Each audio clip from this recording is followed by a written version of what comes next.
Чи є в команді у Зеленського людина, яка рівнозначна по політичній вазі, яка, причому прямо з ним не асоціюється, але людина, яка підтримала прихід його на посаду президента, Аваков багато зробив, щоб Зеленський став президентом, щоб він ним був і укріпився. Чи є така людина, яка не є прямо член його команди, є наче збоку і має такий самий великий політичний досвід, але в його орбіті? З політичної точки зору такої людини немає. Тобто йому дійсно заміни, альтернативи з такої точки зору немає.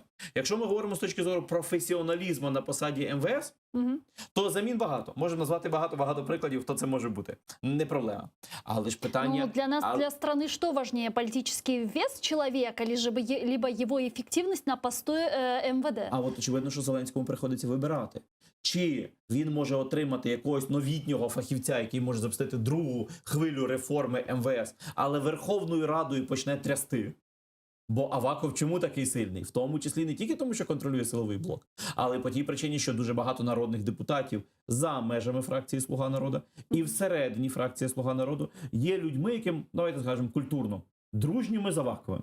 Ну, тобто в Авакова є свої народні депутати, політичною мовою висловлюючись. І якщо і Зеленський втрачає цю групу народних депутатів, то ним починає що? Трясти цим Верховною Радою, тобто самим Зеленським. Або друге, що все-таки він, незважаючи на все це, починає там робити, задовільняти претензії суспільства, які є по Авакову. Зеленський прекрасно розуміє, що ці претензії є. Але саме через цей політичний фактор, про який я говорю, він не діє. Але зато отримувати шанс на здійснення реформування МВС, питання, знаку питання, чи реформування, чи дійсно вдасться щось зробити. Ну і є ще третій момент. Є така дуже цікава маніпуляція із свідомістю політикума, який відбувається в Україні. Повернусь назад до ролі Авакова як політика, завдяки якій він і займає цю посаду досить довгий час і успішно її займає. Це те, що Авакова дуже цікаве позиціонування. Замітьте, коли відбуваються продержавні якісь питання, нормандські перемовини, або загострення на фронті, або стоїть питання стосунків з Кремлем, Аваков займає таку ж продержавну, проєвропейську і пронаціональну риторику, яку й займає проєвропейська опозиція до Зеленського. Тобто з цього питання він з ними. А з усіх решта питань він із Зеленським.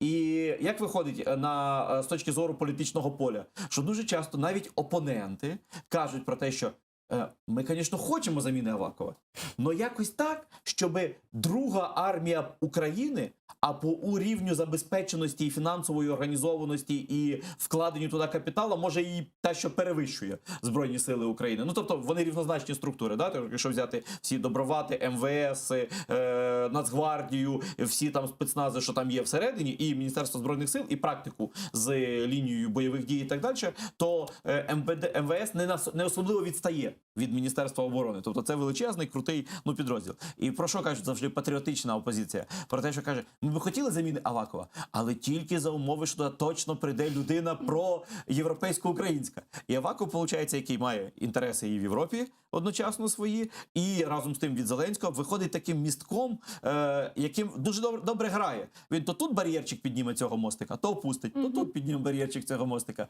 то опустить. От, і балансує.